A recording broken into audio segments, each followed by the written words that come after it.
చింతపండు పులుసు. ఈ కాకరకాయ వేపుడు వేరు, దీన్ని కాకరకాయ వేపుడు అంటాం. చింతపండు,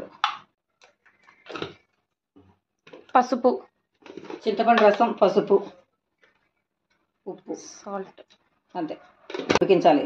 కాకరకాయలో ఉన్న పసరంతా పోయి చింతపండు రసానికి అది చేదిపోద్ది. ఓ పొంగు రావాలి. వెల్లుల్లిపాయ వేసి పచ్చనపప్పు,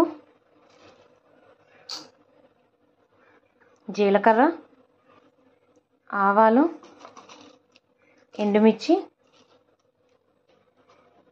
ఆవాలు, జీలకర్ర, పచ్చనపప్పు, ఎండుమిర్చి, కరివేపాకు, పోపు వేసుకోవాలి. ఆయిల్ వేసుకుని వెల్లుల్లిపాయ వేసుకోవాలి. వేగిన తర్వాత కాకరకాయ ముక్కలు వేసుకోవాలి. ఉడకబెట్టిన నీళ్ళు లేకుండా. సాల్ట్ వేసుకోవాలి. ఎందుకంటే ఎండుమిరకాయలు ఎక్కువ వేసాం కదా.